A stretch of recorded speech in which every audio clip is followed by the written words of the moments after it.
사도행전 18장. 그 후에 바울이 아덴을 떠나 고린도에 이르러 아굴라라 하는 본도에서 난 유대인 한 사람을 만나니 글라우디오가 모든 유대인을 명하여 로마에서 떠나라 한 고로 그가 그 아내 브리스길라와 함께 이달리아로부터 새로 온지라. 바울이 그들에게 가매 생업이 같으므로 함께 살며 일을 하니 그 생업은 청막을 만드는 것이더라. 안식일마다 바울이 회당에서 강론하고 유대인과 헬라인을 권면하니라. 실라와 디모데가 마게도냐로부터 내려오매 바울이 하나님의 말씀에 붙잡혀 유대인들에게 예수는 그리스도라 밝히 증언하니 그들이 대적하여 비방하거늘 바울이 옷을 털면서 이르되 너희 피가 너희 머리로 돌아갈 것이요 나는 깨끗하니라. 이후에는 이방이 내게로 가리라 하고 거기서 옮겨 하나님을 경외하는 디도 유스도라 하는 사람의 집에 들어가니 그 집은 회당 옆이라. 또 회당장 그리스보가 온 지방과 더불어 주를 믿으며 수많은 고린도 사람도 듣고 믿어 세례를 받더라. 밤에 주께서 환상 가운데 바울에게 말씀하시되 두려워하지 말며 침묵하지 말고 말하라. 내가 너와 함께 있음에 어떤 사람도 너를 대적하여 해롭게 할 자가 없을 것이니 이는 이 성중에 내 백성이 많음이라 하시더라. 1년 6개월을 머물며 그들 가운데서 하나님의 말씀을 가르치니라. 갈리오가 아가야 총독되었을 때에 유대인이 일제히 일어나 바울을 대적하여 법정으로 데리고 가서 말하되 이 사람이 율법을 어기면서 하나님을 경외하라고 사람들을 권한다 하거늘 바울이 입을 열고자 할 때에 갈리오가 유대인들에게 이르되 너희 유대인들아 만일 이것이 무슨 부정한 일이나 불량한 행동이었으면 내가 너희 말을 들어주는 것이 옳거니와 만일 문제가 언어와 명칭과 너희 법에 관한 것이면 너희가 스스로 처리하라. 나는 이런 일에 재판장 되기를 원하지 아니하노라 하고 그들을 법정에서 쫓아내니 모든 사람이 회당장 소수대네를 잡아 법정 앞에서 때리되 갈리오가 이 일을 상관하지 아니하니라. 바울은 더 여러 날 머물다가 형제들과 작별하고 배 타고 수리아로 떠나갈새 브리스길라와 아굴라도 함께 하더라. 바울이 일찍이 서원이 있었으므로 겐그리아에서 머리를 깎았더라. 에베소에 와서 그들을 거기 머물게 하고 자기는 회당에 들어가서 유대인들과 변론하니 여러 사람이 더 오래 있기를 청하되 허락하지 아니하고 작별하여 이르되 만일 하나님의 뜻이면 너희에게 돌아오리라 하고 배를 타고 에베소를 떠나 가이사라에 상륙하여 올라가 교회의 안부를 물은 후에 안디옥으로 내려가서 얼마 있다가 떠나 갈라디아와 부르기아 땅을 차례로 다니며 모든 제자를 굳건하게 하니라. 알렉산드리아에서 난 아볼로라 하는 유대인이 에베소에 이르니 이 사람은 언변이 좋고 성경에 능통한 자라. 그가 일찍이 주의 도를 배워 열심으로 예수에 관한 것을 자세히 말하여 가르치나 요한의 세례만 알 따름이라.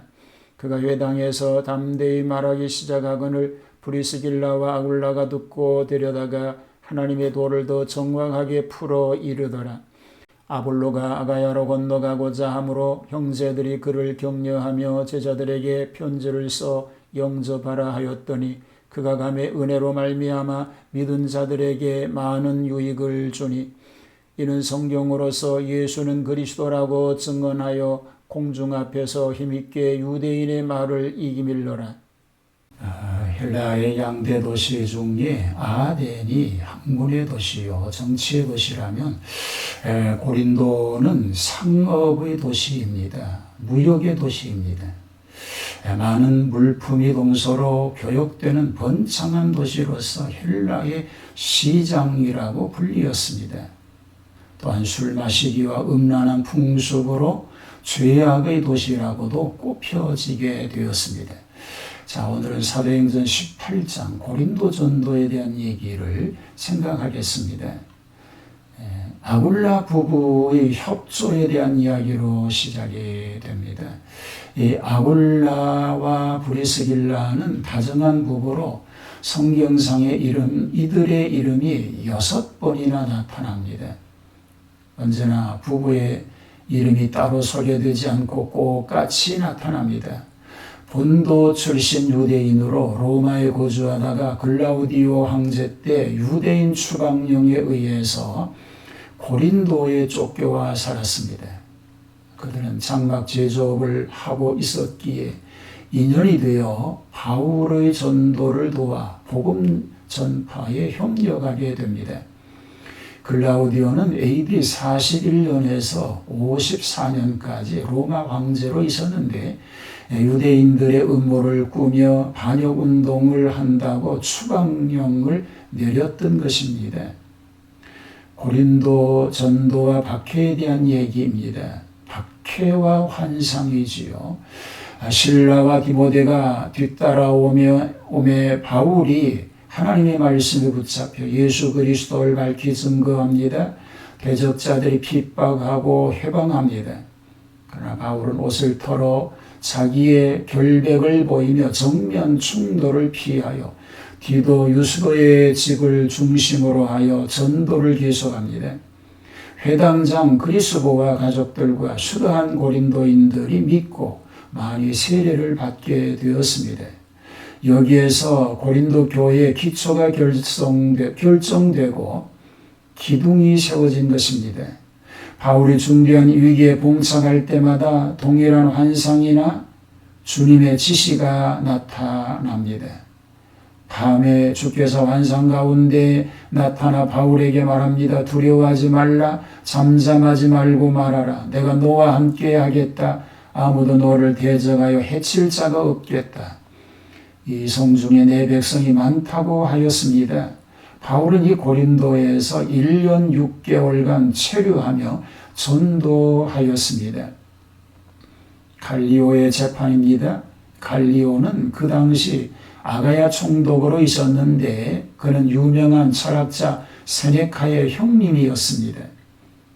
피고가 된 바울이 변명하기도 전에 현명한 총독은 언어와 명칭, 법에 관한 종교적 문제는 나로서 판결할 마음이 없다고 송사를 물리쳤습니다.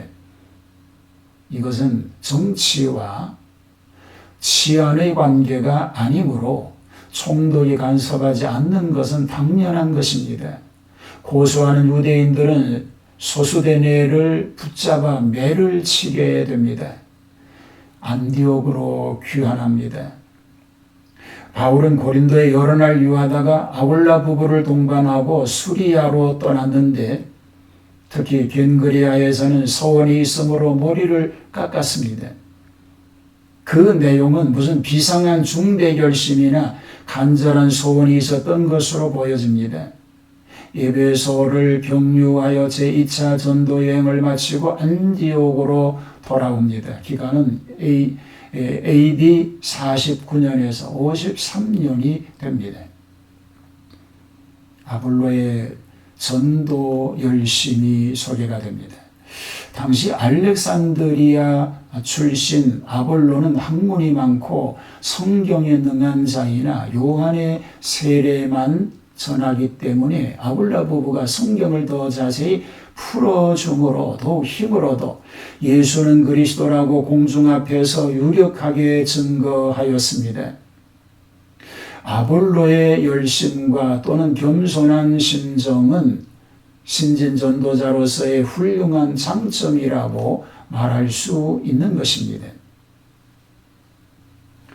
바울은 고난과 멸시와 천대를 받으면서도 기쁨으로 제2차 전도 여행을 마치고 제3차 전도 여행에 들어가게 되었습니다. 성령님의 인도를 따르는 삶, 하나님께 영광이 되고 승리하는 삶이 됩니다. 이런 삶 되시기를 축복합니다. 하나님 성령님의 인도하심을 따라 살아가게 하여 주시옵소서.